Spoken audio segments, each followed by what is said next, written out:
Well, here's a frightening example of art imitating life, folks. The Netflix movie White Noise from just last year is a story of a suburban family's life getting upended following a toxic train crash. And guess where it takes place? Ohio. Something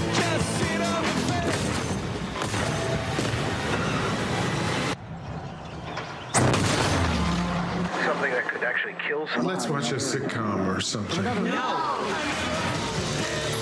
They're calling it the airborne toxic event.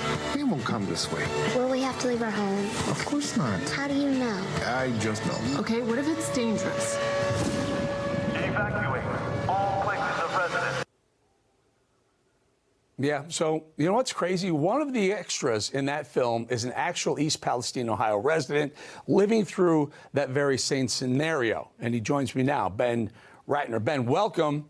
Being an extra on that film and now seeing it happen in your own backyard, it's got to be, I don't know, kind of chilling, right? Yeah, it definitely is an uncanny situation. I think after you kind of take a step back and look at it, these sort of situations always unfold the same way. The person at fault or the company at fault controls the narrative early on, creates a lot of confusion. People don't know what to do or how seriously to take the situation. And as things come out and go on, it gets worse and worse for people. And it gets harder to understand the full breadth of the situation until probably years from now, decades from now, we'll be able to look back and see how things really fell apart on multiple levels.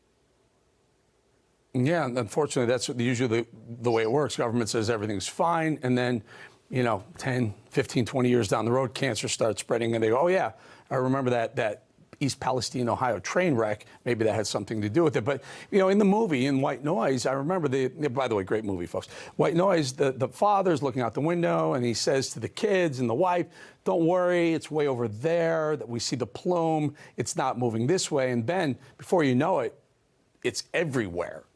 Feels like the same situation. Yeah, for me, we were not able to look from a distance. For us, we're about 7/10 of a mile away from the situation. And it's hard now, thinking of it as entertainment. Whenever it first came out, it was interesting, and I, thought it was cool that I was an extra. Now at this point, it's hard to watch. And part of it is because it really captures things in human nature that, we're basically the same people in different clothes. This movie takes place in the 70s. The book was written in the 80s. And it's still something that kind of fits the times because people are still always kind of fighting the same situations, always trying to fight their way through these powerful businesses and people in power. Ben, you're within that zone. We had heard Norfolk Southern was asking people to sign waivers, litigation waivers. Have you heard any of that, and have you been approached to sign something? No, there actually hasn't been waivers for us anyway. Whenever we went to the intake to get information, the person working there, a lot of the people are retired rail workers. And the person, for us individually, I can only speak for myself, told us any class action lawsuits, any civil suits, he said, jump on the first thing, do the first thing. So that was coming from him. But I talked to some other lawyers, and they said, really, the issue is later on down the road, juries might not be as sympathetic to people that took funds early on in situations like this.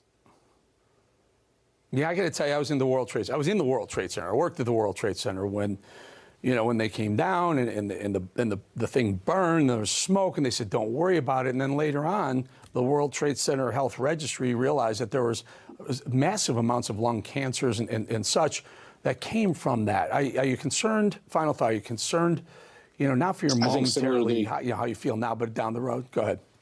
I think similarly to how that was a situation of magnitude we've never seen before. This is a similar situation, a chemical spill, an oil spill. You were actually correct when you said petroleum. There's actually 2 tanker cars full of petroleum lube oil, each one carrying over 30,000 gallons of lube oil.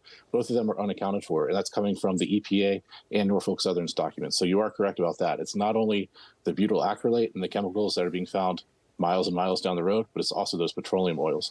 But like you're saying, that situation, it hasn't never happened before. And this situation has never happened before. So I don't understand how people would come out and say, oh, we know the situation is okay and safe.